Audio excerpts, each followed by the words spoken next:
What can you do? And it isn't rocket science, but how you recruit in your organisation is the key to actually getting retention. And matching the organisation values with the candidate is really important. So what are your organisational values? If your organisational values are about ethics and empowerment and care, and you employ somebody who doesn't have those values and doesn't sit with those values, the relationship's not going to work. So when you structure your questions in your interview, ask them about what's important to them.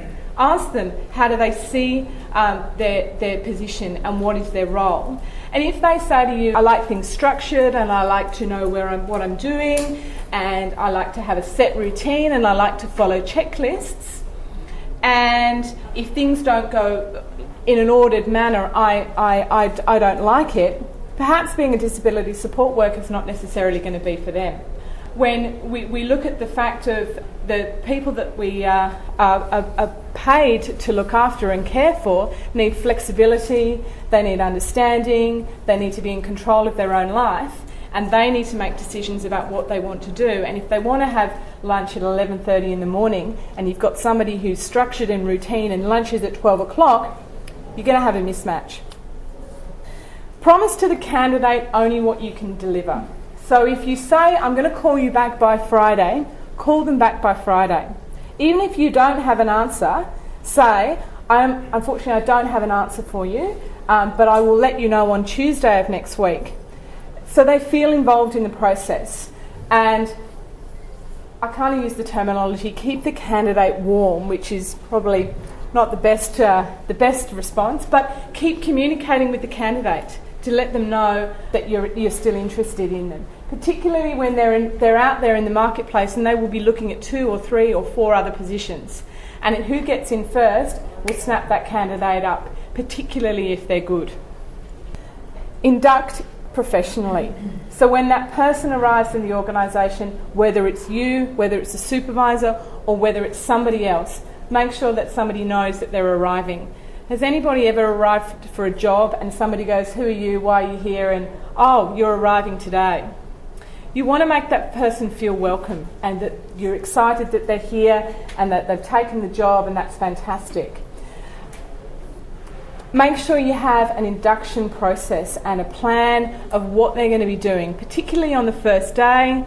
If it's possible, try and be a lunch buddy with them and have lunch with them, because there's nothing worse than going to an organisation on your first day. You don't know where to eat, you don't know who's who in the school, and you're sitting there by yourself in the tea room eating lunch. Even if it's for the first day, if you can get that process right, at least they go home and they go, I've had a good day today. I always say try and have at least a week where they have some structure about it, that they meet people or that they're introduced to people, so that they know where they're going and what's expected of them. Follow up with them regularly and seek feedback. How's it going?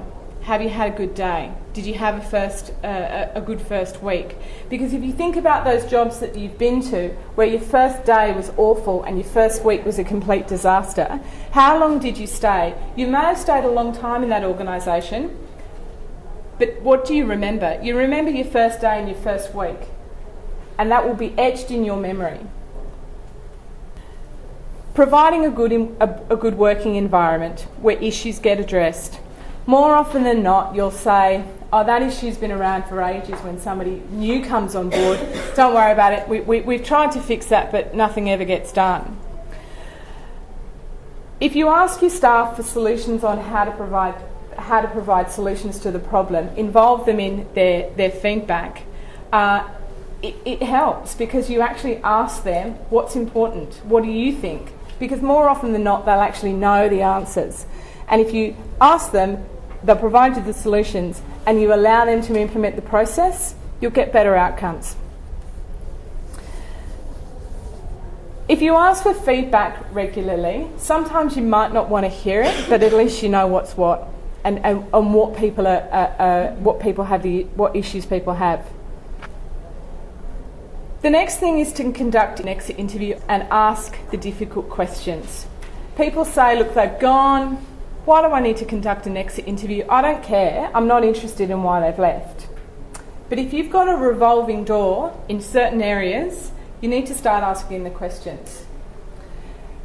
When you look at a pattern of people who leave a certain team on a regular basis, you'll have issues.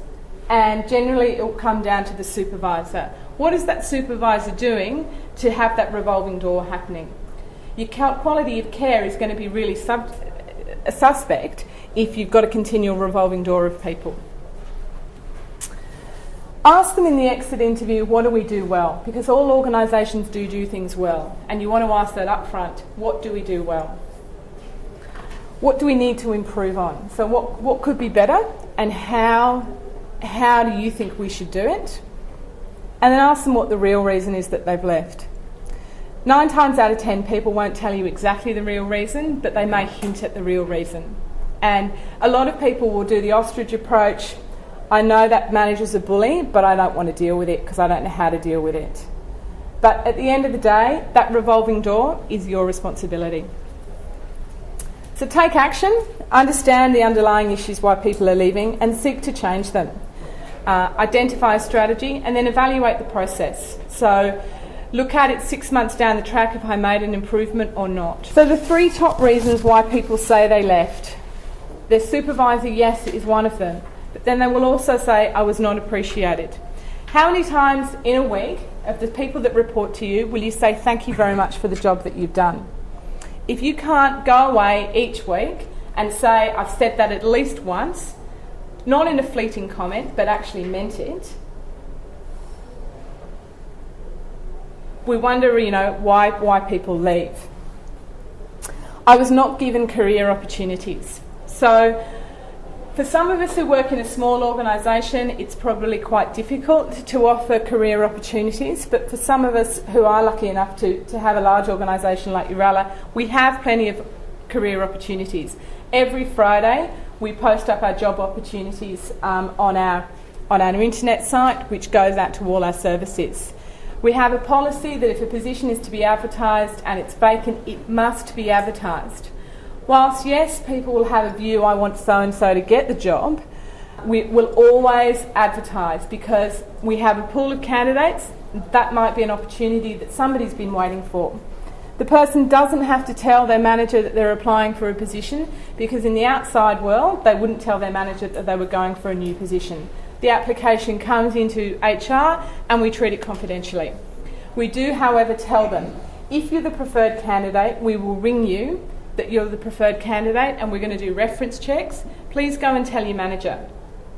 Because we have had situations where we have rung the manager. We've asked the candidate, have you told your manager? Yes, I've told my manager. And we ring the manager and the manager goes, first I heard about it. So the manager sometimes will get upset and go, well, I didn't know about this and how can you take this person and they're my staff member and I don't want them to go. So we go through those processes and I'm not letting them go for 8 weeks. Realistically, we have to let them know if they were going for a job in the outside world, the most notice they'd give you is 4 weeks. So we can come to a compromise and how about we talk to the new manager and see how long they're prepared to wait for.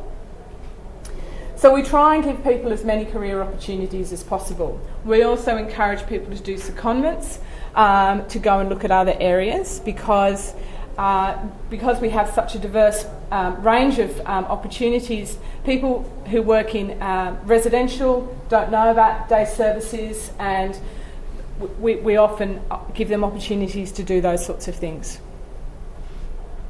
There was not an obvious career plan for me. So I'm a disability support worker. I didn't know what else there was available to me. I didn't know that there was a career path. And a couple of years ago, our individualised support service team put together an excellent package in relation to, I'm a disability support worker, where can I go from here?